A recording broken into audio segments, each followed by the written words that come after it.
C'est la situation que tout DRH de la fonction publique territoriale redoute un jour ou l'autre. Un agent atteint sa limite d'âge, mais refuse tout simplement de partir. Que fait-on? Ça peut sembler être un vrai casse-tête, mais avec une bonne feuille de route, c'est une situation qui se gère. Alors, voyons ça ensemble. Oui, cette question, elle peut vite devenir une source de stress, parce qu'elle mélange tout, l'humain, l'administratif et bien sûr le juridique.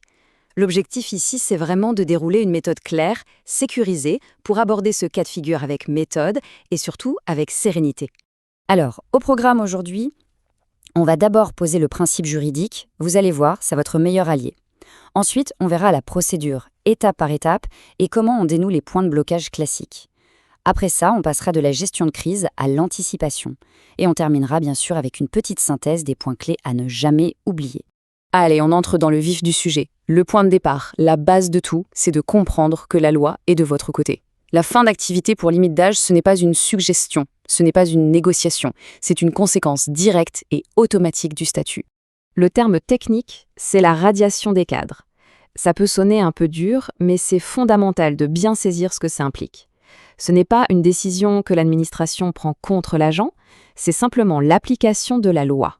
Un mécanisme qui s'impose à tout le monde, à l'agent comme à l'administration. Et ça, c'est une distinction absolument capitale. On ne parle pas du tout d'une sanction ou d'un licenciement, ça n'a rien à voir. La radiation pour limite d'âge, c'est un processus statutaire, pas disciplinaire.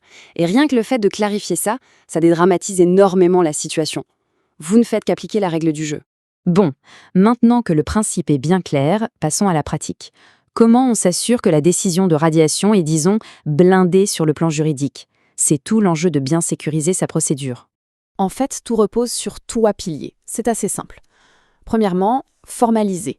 Tout doit partir d'un arrêté écrit, officiel. C'est l'acte fondateur. Deuxièmement, notifier. Il faut bien sûr que l'agent soit officiellement mis au courant. Et enfin, troisièmement, et c'est peut-être le plus important, prouver. Il faut absolument garder une preuve que cette notification a bien eu lieu. Ces 3 étapes, c'est vraiment la colonne vertébrale de votre démarche.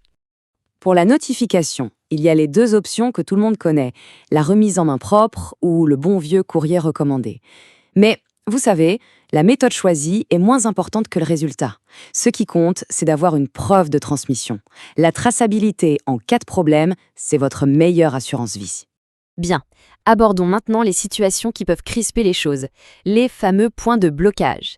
L'idée, ce n'est pas de les subir, mais de les connaître à l'avance pour pouvoir y répondre tranquillement, sans se laisser déstabiliser. Ah, le grand classique, vous présentez l'arrêté à l'agent. Et là, c'est le refus de signer. Grosse panique? Pas du tout. C'est une réaction qu'on voit souvent, qui peut être un peu déroutante, mais qui a une solution très très simple. La réponse est simple et catégorique. Un refus de signer n'a absolument aucun effet juridique. Le fait que l'agent ne veuille pas apposer sa signature ne change rien, mais alors rien du tout, à la validité de votre décision. C'est un point essentiel à avoir en tête. Voilà le principe qui se cache derrière. La signature, ce n'est pas une marque, d'accord? C'est juste un accusé de réception, un « j'ai bien reçu le document ».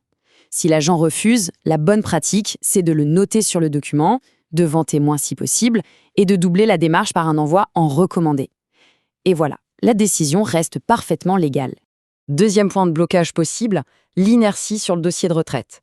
L'agent ne remplit pas les papiers pour la Caisse nationale. Est-ce que ça peut tout paralyser? Eh bien là encore, la réponse est non. Le refus de l'agent ne peut pas être un obstacle. C'est à l'employeur de prendre le relais. Vous transmettez vous-même le dossier à la CNRACL avec l'arrêté de radiation et les pièces dont vous disposez. Et la procédure suivra son cours. Une fois que la dette de radiation est effective, les conséquences doivent être immédiates et concrètes. On arrête la paye, bien sûr, on désactive les accès informatiques, on récupère le matériel. C'est la mise en œuvre logique de la décision. Et en parallèle, évidemment, on aura anticipé la réorganisation pour que la continuité du service public soit parfaitement assurée. On arrive au scénario le plus sensible, le plus délicat humainement.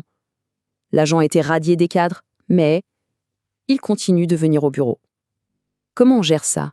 La clé, ici, c'est de trouver un équilibre entre fermeté et pédagogie.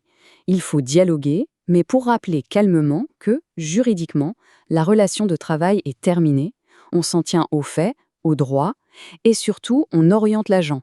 S'il ou elle conteste la décision, la seule porte d'entrée, c'est le tribunal administratif. Jusqu'à maintenant, on a surtout parlé de réaction. Mais vous le savez, la meilleure gestion de crise, c'est celle qu'on évite. Alors maintenant, passons à la stratégie, à la prévention. C'est vraiment ça, le cœur d'une politique RH moderne. Une fin de carrière, ça se prépare. L'objectif, c'est de transformer ce qui pourrait être une rupture en une transition accompagnée. Et ça commence bien avant l'échéance, en identifiant les agents, en abordant le sujet chaque année lors des entretiens et bien sûr en proposant un vrai accompagnement dans les derniers mois. C'est de loin la meilleure façon de désamorcer les conflits.